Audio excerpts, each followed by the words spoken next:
लघु तरीये का। चौथा आपको समझना है कि 4 नंबर में क्या करे। अगर हवा में प्रवेश करती हुई प्रकाश की किरण जल में तिरछी प्रवेश करती है, क्या प्रकाश किरण अभिलंब की ओर झुकेगी?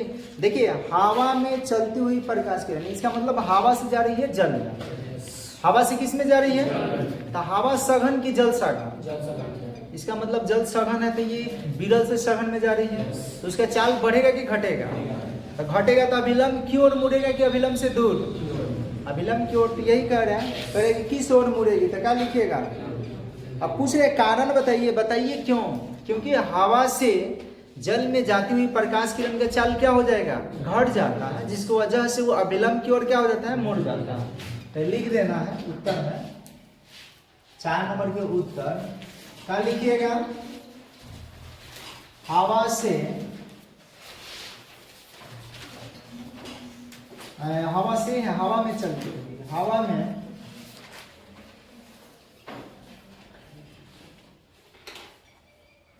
चलती हुई प्रकाश की किरण,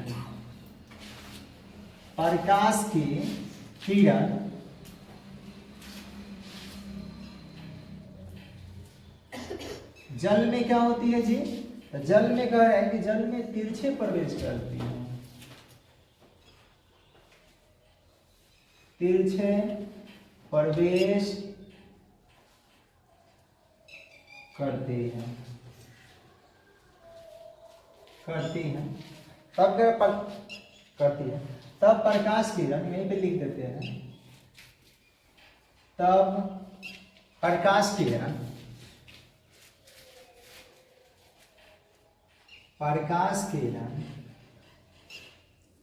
अभिलंब की ओर झुक जाएगी, अभिलंब की ओर क्या हो जाएगी? झुक जाएगी।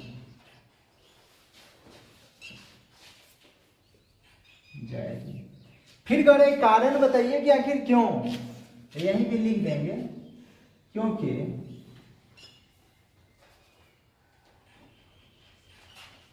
हवा से जल में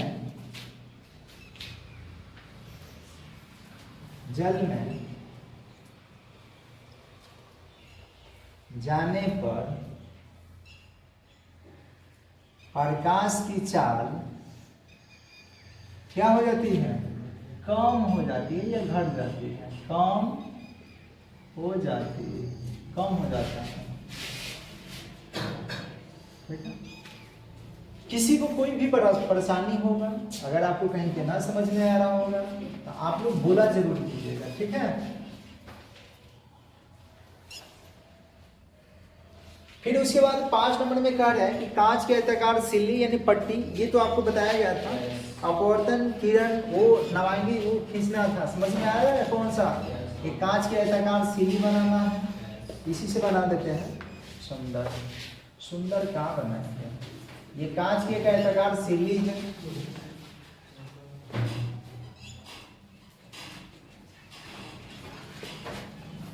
कांच के आयताकार सिल्ली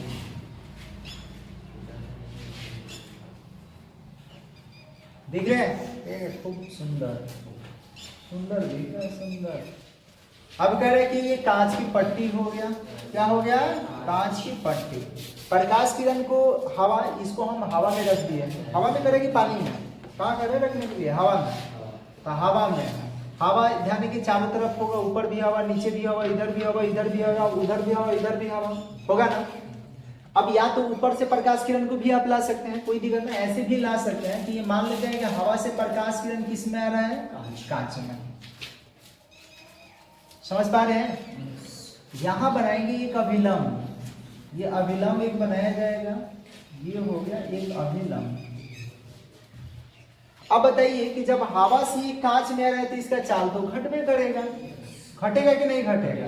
कहेगा जी सर बिल्कुल। तो यहाँ पे इसका चाल घटेगा तो ये अभिलंब की ओर मुड़ जाएगा, अभिलंब की ओर ऐसे मुड़ जाएगा, मुड़ेगा ना। अब फिर ये कांच से बाहर निकलेगा तो बोलिए अभिलंब से दूर जाएगा? कहेगा हाँ, ये अभिलंब से दूर जाएगा। अभी अभिलंब से फिर दूर मुड़ जाएगा। तो इसी को किरण रेखा यहाँ पे एक अभिलंब फिर से डाल देंगे तो ये हो गया अभिलंब, ऐसा ये अभिलंब हो गया, समझ रहे हैं? ठीक है जी सर।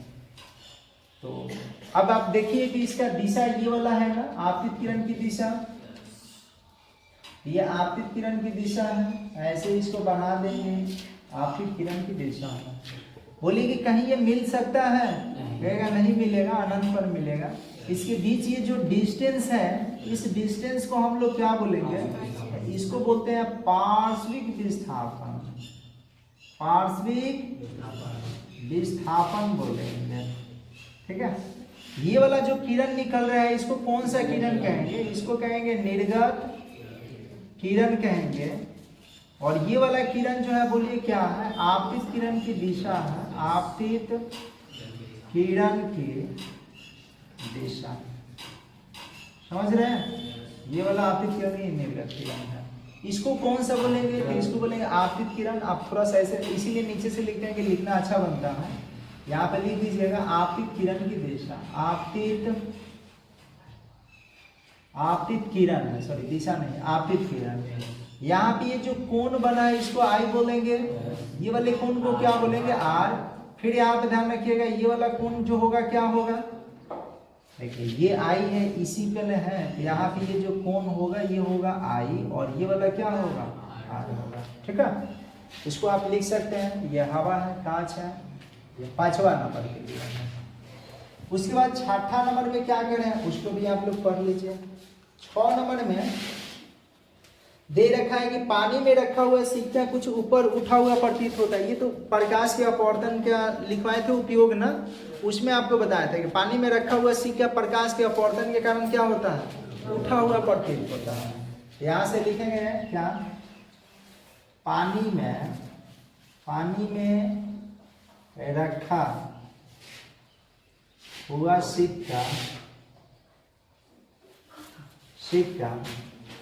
सिक्का प्रकाश के अपवर्तन के कारण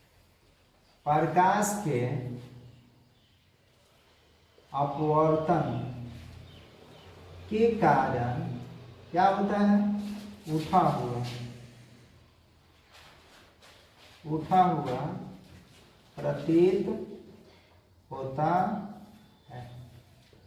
लिख लीजिएगा।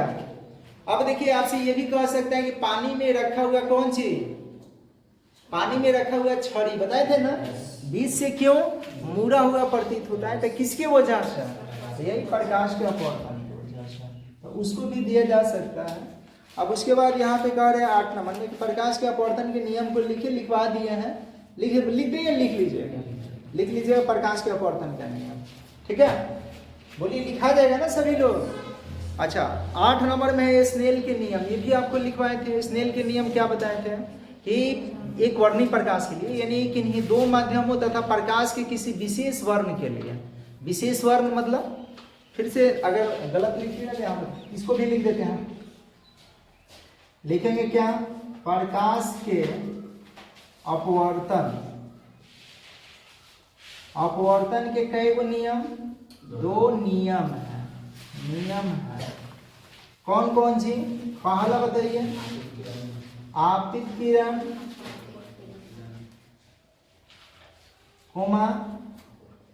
अपवर्तित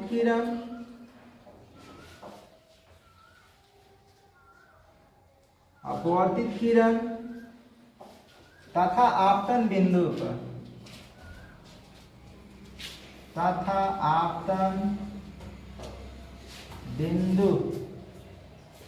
पर खींचा गया कौन सी? अभिलंब। तीनों एक ही समतल में, एक ही कौन सी में होता है। और नीचे दिख जाएगा क्या दिख जाएगा? दूसरा, या भी वो कह सकते हैं कि किन्हीं 2 माध्यमों तथा प्रकाश के किसी विशेष वर्ण कहिए ना, तो एक वर्णीय प्रकाश कर दीजिए। लिखवाए थे ना, एक वर्णीय प्रकाश के लिए। एक वर्णीय के मतलब एक रंग, सूर्य के प्रकाश में 7 रंग होता है। यहाँ लिखेंगे किन्हीं 2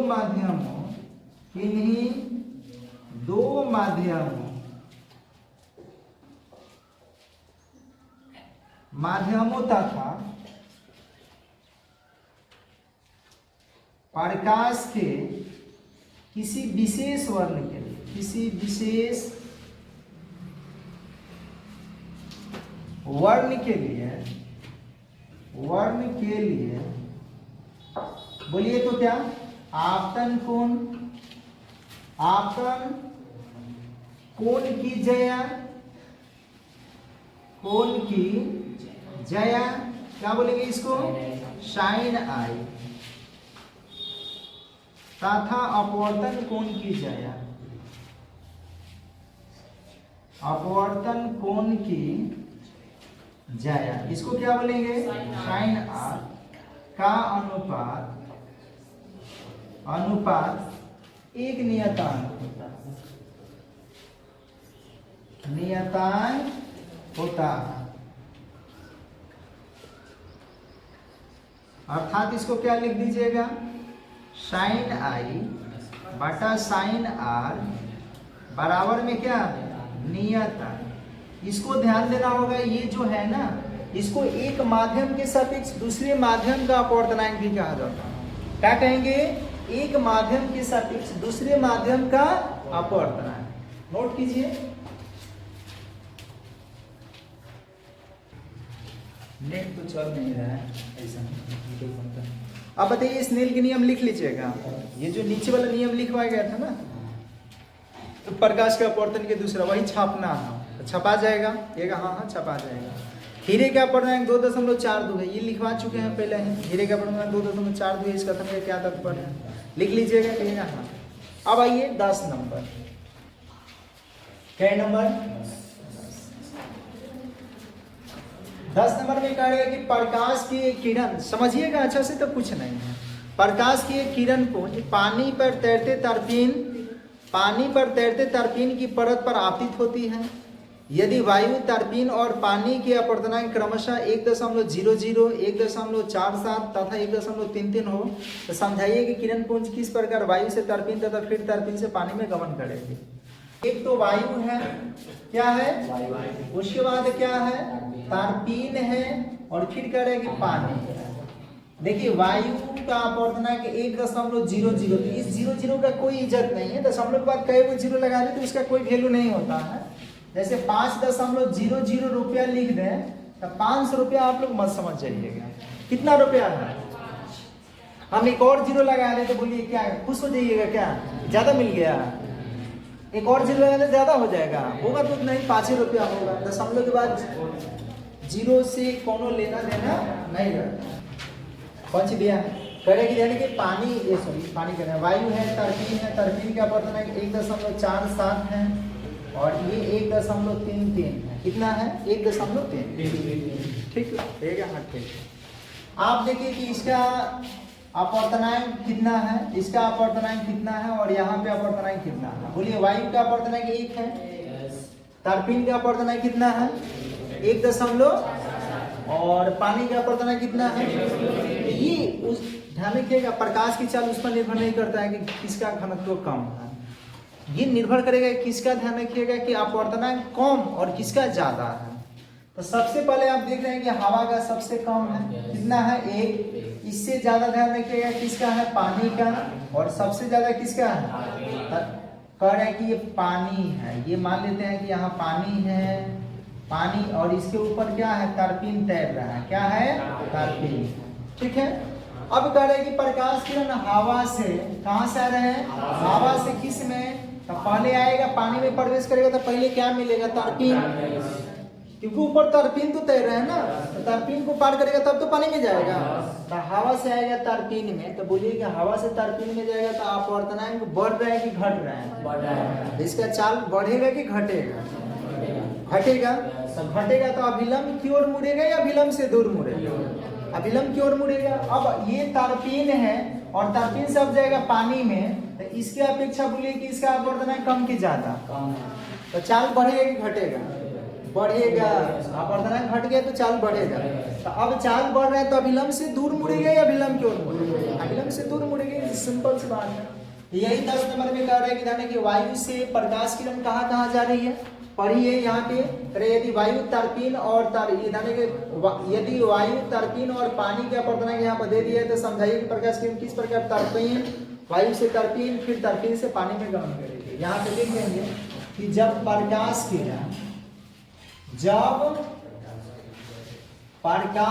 किरण वायु से तर्पीन में, वायु से तर्पीन में प्रवेश करेगी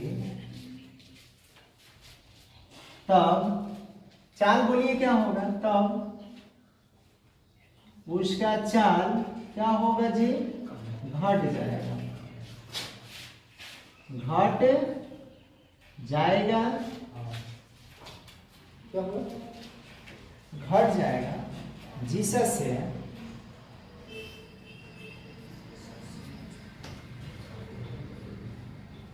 प्रकाश किरण किधर मुड़ेगी,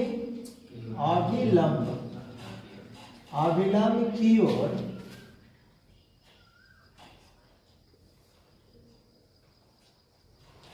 मुड़ जाएगी, परंतु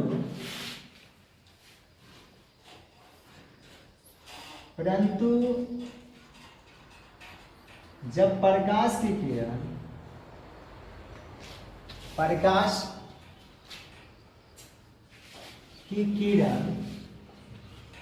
कहां से कहां जाएगी, तर्पीन से कहां,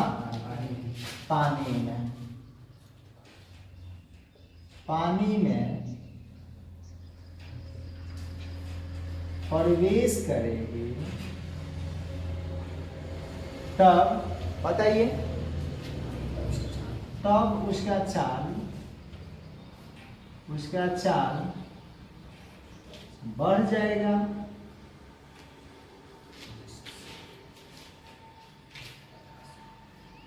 जिससे बोलिए क्या होगा,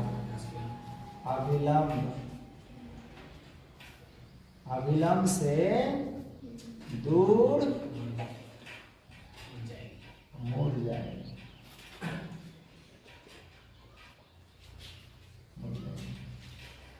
कोई पूछे क्यों तो बता सकते हैं ना, क्योंकि इसका अपवर्तन इसके अपेक्षा इसका अपवर्तन ज्यादा है इसलिए चाल घटेगा, और इसके अपेक्षा इसका चाल कम है इसलिए चाल बढ़ेगा। बता सकते हैं ना।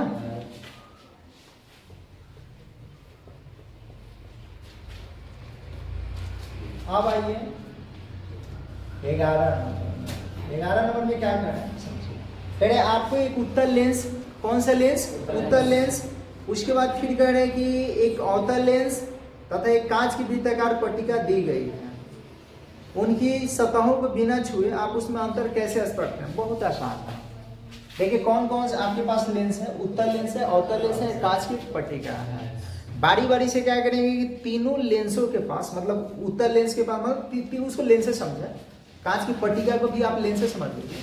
बारी बारी से हम एक वस्तु को क्या करेंगे, तीनों लेंसों के पास बारी बारी से उसको ले जाएंगे, उसके पास में ले जाएंगे। जिस लेंस द्वारा किसी वस्तु का बड़ा प्रतिबिंब बन जाएगा, फिर से करें इंसान समझिए, उत्तल लेंस है, अवतल लेंस है और कांच की पट्टी है। उसके सामने क्या करेंगे, बारी बारी से एक वस्तु को ले जाएंगे। जिस लेंस द्वारा किसी वस्तु का क्या होगा, बड़ा प्रतिबिंब बन गया, तो समझ जाना है कि उत्तल लेंस है। कौन सा लेंस है, और जिस लेंस द्वारा वस्तु का ध्यान रखिएगा छोटा प्रतिबिंब बन गया, तो समझिए उसको कौन सा लेंस कहेंगे, अवतल। तो जब उत्तल अवतल पहचान लीजिएगा तो वो बचेगा, तो उसको कांच की पट्टिका नहीं कर सकते हैं। कह सकते हैं कि नहीं कर सकते हैं, ठीक है, हम बिल्कुल कर सकते हैं। तो क्या करेंगे, देखेंगे एक वस्तु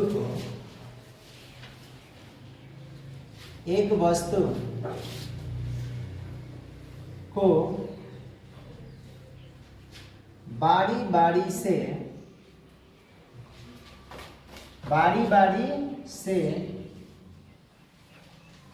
तीनों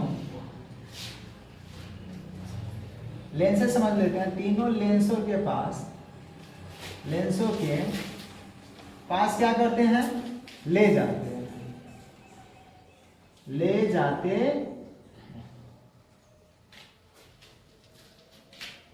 तब जिस लेंस द्वारा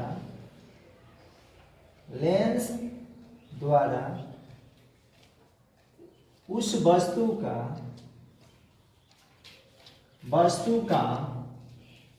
क्या होता है, वस्तु का बड़ा प्रतिबिंब बनता है, बड़ा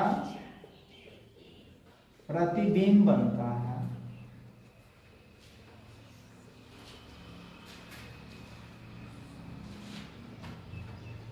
उसे उत्तल लेंस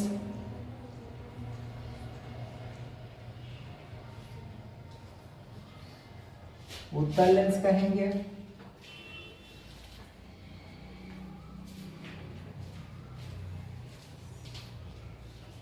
उत्तल लेंस तथा लगाते हैं, तथा जिस लेंस द्वारा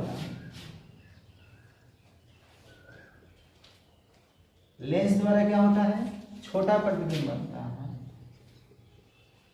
छोटा प्रतिबिंब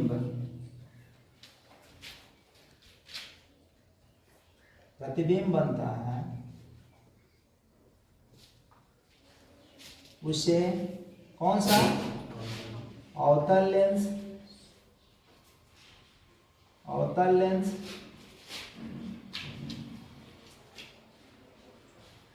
एवं जिस लेंस द्वारा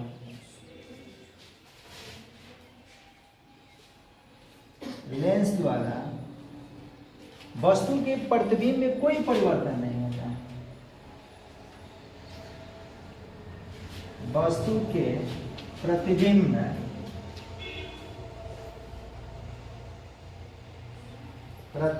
में कोई परिवर्तन नहीं होता है, कोई परिवर्तन नहीं होता है,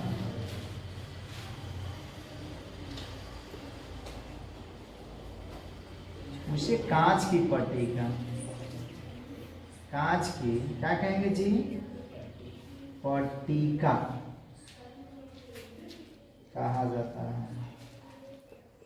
पहचान जाइएगा, बिना छुए ऐसा ही पहचानेंगे। क्या करेंगे, वस्तु को तीनों के पास बारी बारी से क्या हो जाएगा, करेंगे, ले जाएंगे, और जिसका प्रतिबिंब बड़ा बन गया उसको क्या कहिएगा, अवतल लेंस, सॉरी उत्तल लेंस, और जिसका मतलब जिस लेंस द्वारा क्या होगा, छोटा प्रतिबिंब बन गया उसको क्या कहेंगे, अवतल लेंस, और जिसमें कोई परिवर्तन नहीं, यानी वस्तु जितना बड़ा है उतना ही बड़ा प्रतिबिंब बन रहा है, उसको क्या कहेंगे, कांच की पट्टिका। ठीक है, 12 नंबर समझिए कि 12 नंबर क्या करें, कह रहे कि किसी उत्तल लेंस द्वारा जब सूर्य की किरणों को किसी कागज पर फोकसित करते हैं तो वो जल उठता है, कारण बताइए। आपको उस दिन बताया था, ध्यान रखिएगा कि उत्तल लेंस पर जब प्रकाश किरण पड़ता है तो बोलिए इस बिंदु पर फोकसित होता है ना। जब उत्तल लेंस पे प्रकाश किरण पड़ेगा तो एक बिंदु पर क्या होगा, फोकसित होगा, और फोकसित के कारण क्या होगा कि इस बिंदु पर बहुत सारा ऊर्जा क्रिएटिव हो जाएगा, यानी अधिक ऊर्जा एकत्रित हो जाएगा, जिसके कारण से क्या होगा, कागज की मतलब कागज का जितना ज्वलन तापमान होगा ना उससे भी बढ़ जाएगा, और ज्वलन तापमान बढ़ने से क्या होगा, कागज अपने ज्वलन तापमान को प्राप्त कर लेगा, और प्राप्त करके क्या, जलना प्राप्त करता है। इसीलिए देखिएगा, लेंस आँख के सामने रख के सूर्य के प्रकाश को नहीं देखना चाहिए, और जो इंस्ट्रूमेंट बॉक्स में होता है ना, आँख के सामने ऐसे पहले हम लोग बचपन में ध्यान रखिए नहीं पता था तो ऐसे देखते थे लोग, तो आँख चकमकाने लगता था, तो हम लोग छोड़ देंगे, ये देखो ऐसे करके, तो नहीं देखना चाहिए था। ठीक है, लेकिन संजोग से मान लीजिए कि जितना बुद्धि उतना तो काम किए लोग, लेकिन कुछ हुआ नहीं, उससे क्या होगा, आँख खराब हो सकता है। सूर्य के प्रकाश, आँख पे क्या होगा, सूर्य के प्रकाश फोकसित होगा, आँख के रेटिना जल जाएगा, खत्म हो जाएगा, बस वस्तु अब देख नहीं पाइएगा, बस हो जाएगा, सूर्य के प्रकाश देखते रह जाएगा। ठीक है, तो क्या लिखेंगे बोलिए, लिखेंगे ध्यान रखिएगा कि उत्तल लेंस पे पड़ने वाली प्रकाश किरण एक बिंदु पर क्या होती है, फोकसित होती है, जिसके कारण क्या होता है, उस बिंदु पर ऊर्जा के परिमाण बढ़ जाता है, और कागज अपने ज्वलन ताप को प्राप्त करके और क्या होता है, जलने लगता है। ठीक है, तो लिख लीजिए,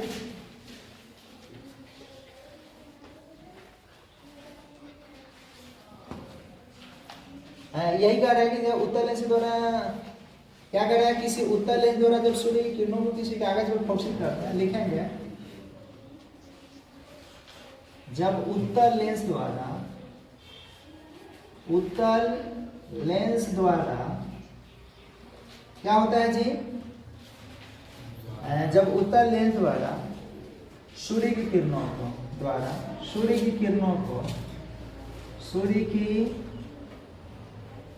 को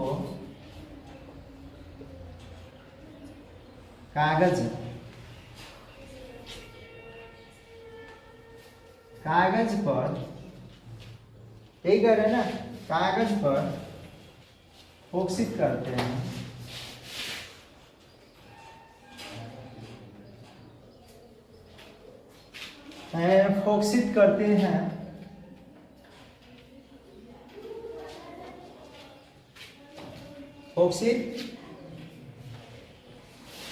हैं, तब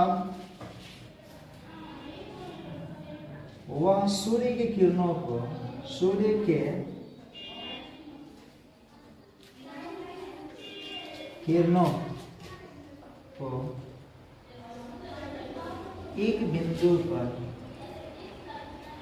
एक बिंदु पर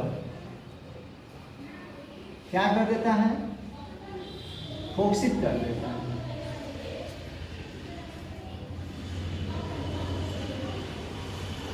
बिंदु पर फोकसित कर देता है,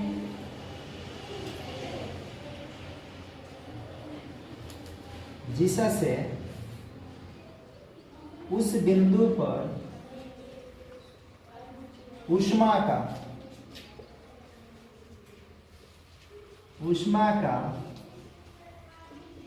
परिणाम क्या हो जाता है? बढ़ जाता है और कागज जलने लगता है। और कागज क्या होता है?